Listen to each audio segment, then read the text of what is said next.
बिस्मिल्लाहिर्रहमानिर्रहीम। अस्सलाम वालेकुम।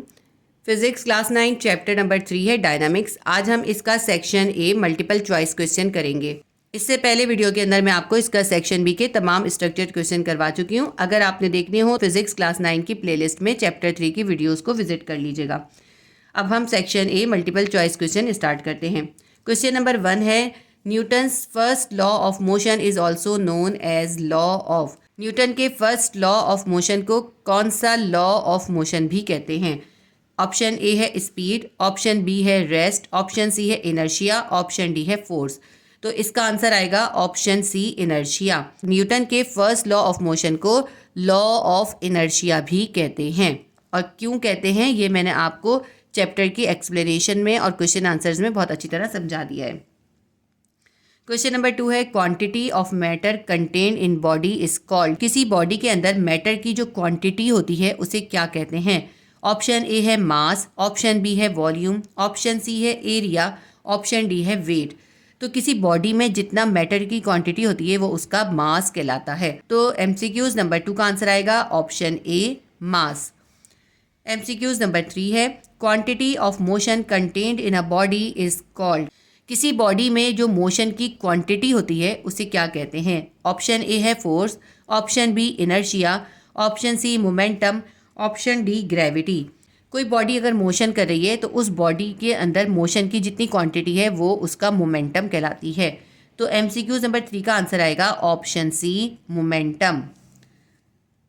एमसीक्यूज नंबर 4 है, law of conservation of momentum defines that the total momentum of a system of two bodies before and after collision dash. हमें ये बताना है कि law of conservation of momentum के अकॉर्डिंग दो बॉडीज़ के सिस्टम का मोमेंटम कोलिजन से पहले और कोलिजन के बाद कैसा रहता है, हमें ये बताना है। देखें, law of conservation of momentum हमें ये बताता है कि दो बॉडीज़ के सिस्टम में दोनों बॉडीज़ के टकराने से पहले जो मोमेंटम होगा, बॉडीज़ के टकराने के बाद भी वही मोमेंटम होगा। यानी momentum remains same before collision and after collision. ये है law of conservation of momentum. तो अब इसके ऑप्शन देख लेते हैं। ऑप्शन क्या है? ऑप्शन ए है रिमेन्स कांस्टेंट, ऑप्शन बी है retain more momentum, option C है loses some momentum, option D है none of above is true. Law of conservation के अकॉर्डिंग दो बॉडीज़ का मोमेंटम कोलिजन से पहले और कोलिजन के बाद भी कांस्टेंट रहता है, सेम रहता है। तो इसका आंसर आएगा ऑप्शन ए रिमेन कांस्टेंट। ठीक है, वो चेंज नहीं होता, वो सेम रहता है। एमसीक्यूज नंबर 5 है, weight of a body can be measured using a spring balance, it differs from place to place because of variation in. कहते हैं कि अगर किसी बॉडी का वेट हम स्प्रिंग बैलेंस के ज़रिए मालूम कर रहे हो और उसको हम मुख्तलिफ जगहों पे रख के उसका वेट मालूम करें तो उसमें डिफरेंस आता है, वो वेट डिफरेंट आता है। इसकी क्या वजह है? किसी भी बॉडी का वेट जो होता है वो ग्रेविटेशनल फोर्स पे डिपेंड करता है।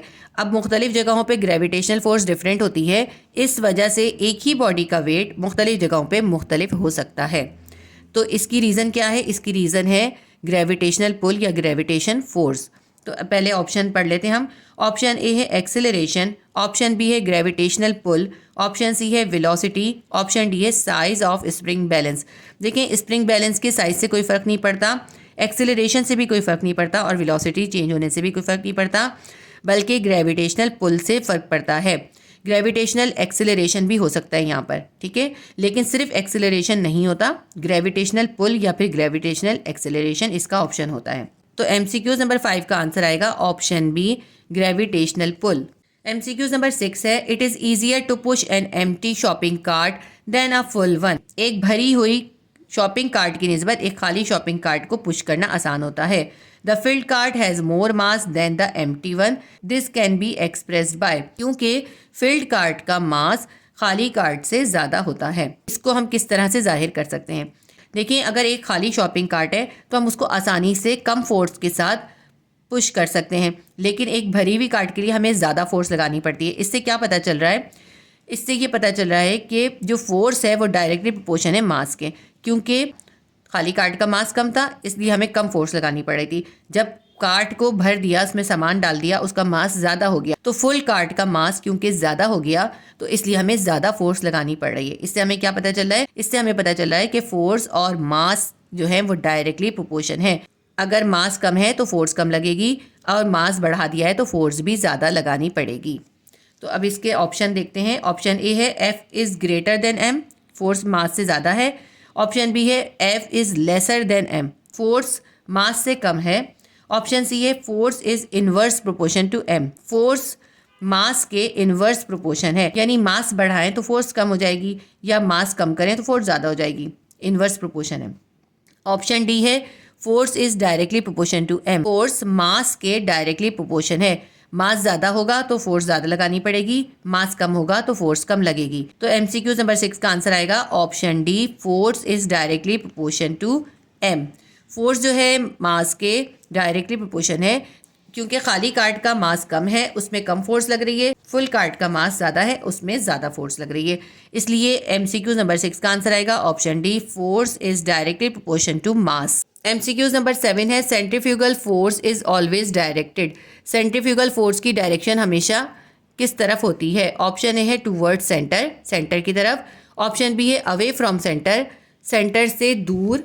ऑप्शन सी है along the circular path, circular path के अलोंग। ऑप्शन डी है ऑल साइड्स, तमाम साइड्स की तरफ। देखिए सेंट्रीफ्यूगल फोर्स की डायरेक्शन हमेशा अवे फ्रॉम सेंटर होती है, सेंटर से दूर होती है, सेंटर के ऑपोजिट होती है। MCQ नंबर 7 का आंसर आएगा option B, away from centre.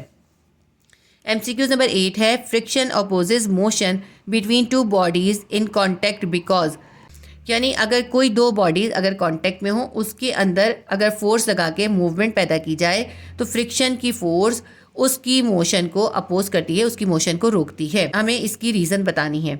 Option A है चार्जेस ऑन बॉडीज, फ्रिक्शन की फोर्स की वजह बॉडीज़ के ऊपर चार्ज का होना है। ऑप्शन बी है वेट ऑफ बॉडीज़, बॉडीज़ के वेट की वजह से। ऑप्शन सी है रफनेस ऑफ सरफेस, सरफेसेस की रफनेस की वजह से। ऑप्शन डी है नन ऑफ अबव, इनमें से कुछ भी नहीं। जब भी कोई दो बॉडीज़ आपस में कांटेक्ट में होती हैं तो उनकी सरफेसेस आपस में टच हो रही होती हैं, तो जब उनको मूव करा जाता है तो उनकी सरफेसेस अगर रफ़ होती हैं तो उनके अंदर फ्रिक्शन की फोर्स ज़्यादा होती है। अगर वो रफ़ नहीं होती, बहुत स्मूथ होती हैं, तो फ्रिक्शन बहुत कम होती है। तो ये फ्रिक्शन की फोर्स जो होती है वो असल में सरफेसेस की रफनेस या डिफॉर्मेशन की वजह से होती है। तो MCQ नंबर 8 का आंसर आएगा option C, roughness of surfaces. दो बॉडीज जो कि कांटेक्ट में हैं उनके मोशन को फ्रिक्शन की फोर्स उनकी सरफेसेस की रफनेस की वजह से अपोज करती है। तो MCQ नंबर 8 का आंसर है option C, roughness of surfaces. MCQ number 9 है which statement is true for limiting frictional force, limiting frictional force के लिए कौन सा स्टेटमेंट सही है? ऑप्शन ए है it is greater then rolling friction, limiting friction जो है वो रोलिंग फ्रिक्शन से ज़्यादा ग्रेटर होती है, तो लिमिटिंग फ्रिक्शन रोलिंग फ्रिक्शन से ग्रेटर होती है, ये ऑप्शन करेक्ट है। ऑप्शन बी देखते हैं, it is greater then sliding friction, limiting friction sliding friction से भी ज़्यादा होती है, ये भी करेक्ट है। ऑप्शन सी है it is greater then kinetic friction, limiting friction kinetic friction से ज़्यादा होती है, ये ऑप्शन भी करेक्ट है। ऑप्शन डी है ऑल आर ट्रू, ये सारे ऑप्शन जो हैं वो सही हैं। तो देखें हमें पता है कि लिमिटिंग फ्रिक्शन जो है रोलिंग फ्रिक्शन, स्लाइडिंग फ्रिक्शन और काइनेटिक फ्रिक्शन से ज़्यादा होती है, ग्रेटर होती है। तो इसका मतलब है ये तीनों ऑप्शन सही हैं। तो MCQ नंबर 9 का आंसर हम लगाएंगे option D, all are true. Answer होगा हमारे पास option D, all are true. MCQ number 10 है a man pulls a crate of mass 25 kilogram across levelled ground with a horizontal force of 60 newton. एक आदमी एक crate को जिसका मास 25 kilogram है उसके ऊपर 60 न्यूटन की हॉरिजॉन्टल फोर्स लगा के उसे ग्राउंड पर पुल कर रहा है।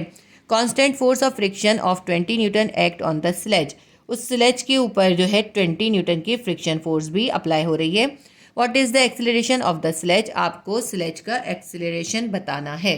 तो चैप्टर 3 के MCQs नंबर 10 को हमें सॉल्व करना होगा। ये एक छोटा सा न्यूमेरिकल है, इसको हम सॉल्व करके देख लेते हैं।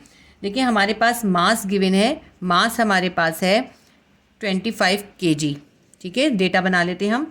उस आदमी ने 60 न्यूटन की फोर्स अप्लाई करी है हॉरिजॉन्टली और 20 न्यूटन की जो फोर्स है वो है फ्रिक्शन की फोर्स, FS कितनी है वो है 20 न्यूटन।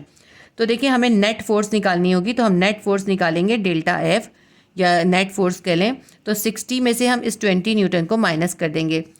देखिए 60 न्यूटन की फोर्स लगा रहे हैं और 20 न्यूटन की फोर्स ऑफ फ्रिक्शन है, तो कितनी टोटल फोर्स लग रही है, अगर हम इस 60 में से 20 माइनस करेंगे हमें पता चल जाएगा कि 40 न्यूटन की फोर्स अप्लाई हो रही है। और हमें फाइंड क्या करना है, हमें इसमें स्लेज का एक्सेलरेशन यानी ग्रेविटेशनल फोर्स फाइंड करनी है। F किसके बराबर होता है, F is equals to mg होता है। हमें g फाइंड करना है, g को हम इधर ही छोड़ देंगे, m को F के पास ले जाएंगे, डिवाइड कर देंगे। फोर्स को हम मास से डिवाइड कर देंगे। फोर्स हमारे पास है, नेट फोर्स हम लिखेंगे इसके अंदर 40 न्यूटन, और इसको हम डिवाइड करेंगे 25 से। 40 को 25 से डिवाइड करें, हमारे पास आ जाएगा 1.6 मीटर पर सेकेंड स्क्वायर। तो ये इसका आंसर है। हमने एमसीक्यूज नंबर 10 का सॉल्यूशन निकाल लिया। जब हमने इसको सॉल्व किया हमारे पास आंसर आया है 1.6 मीटर पर सेकेंड स्क्वायर। तो एमसीक्यूज नंबर 10 का आंसर हम लिखेंगे ऑप्शन बी 1.6 मीटर पर सेकेंड स्क्वायर। ठीक है, आंसर होगा ऑप्शन बी 1.6 मीटर पर सेकेंड स्क्वायर। हमारे सेक्शन ए के 10 एमसीक्यूज कंप्लीट हो गए। उम्मीद करती हूँ ये वीडियो आपके लिए हेल्पफुल रही होगी। अगर ये वीडियो आपके लिए हेल्पफुल रही है तो प्लीज़ वीडियो को लाइक कीजिएगा और शेयर कीजिएगा, और अगर आपने सब्सक्राइब नहीं किया है तो सब्सक्राइब कर लीजिए। अल्लाह हाफिज़।